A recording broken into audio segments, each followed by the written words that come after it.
বৃষ্টির দিনে আমাদের এদিকে একেবারে স্যাঁতসেঁতে হয়ে যায়, মাঝে মাঝে তো হাঁটু পানি হয়ে যায়। এই যে দেখতে পাচ্ছেন প্রিয় দর্শক বন্ধুরা, এই যে মাশাআল্লাহ, এভাবে মোচড় দিলে এগুলো ভেঙে যাবে।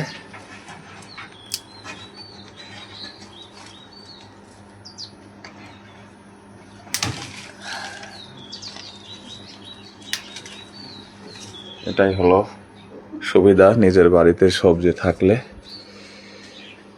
এদিকে এই যে প্রিয় দর্শক বন্ধুরা, এই যে এখানে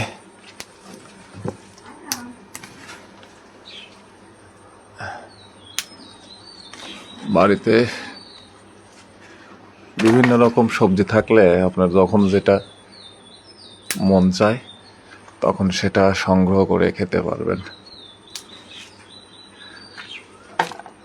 এই যে প্রিয় দর্শক বন্ধুরা, এই যে উপরে কিছু রয়েছে, এই যে এখানে একটু উঁচুতে সমস্যা হচ্ছে,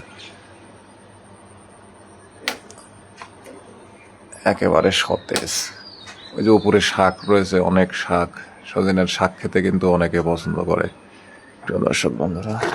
এই যে দেখেন, আচ্ছা, আর এদিকে একটা আছে ছোট্ট, কিন্তু আগাটা নষ্ট হয়ে গেছে, তারপরও পেরে ফেলি, গাছে রেখে কোনো লাভ নাই। এই যে প্রিয় দর্শক বন্ধুরা, অনেকে এরকম মোটা মোটাটা খেতে পছন্দ করে, অনেকে আবার একটু চিকন চিকনটা খেতে পছন্দ করে।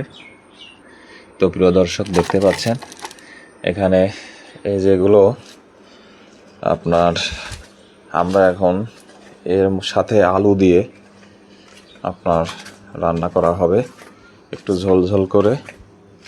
আমরা এভাবেই সবসময় খেয়ে থাকি, অনেকে সর্ষে দিয়ে খায়, মানে সর্ষে দিয়ে তরকারি রান্না করে খায়। তো আমরা কখনো সর্ষে দেই, কখনো দেই না।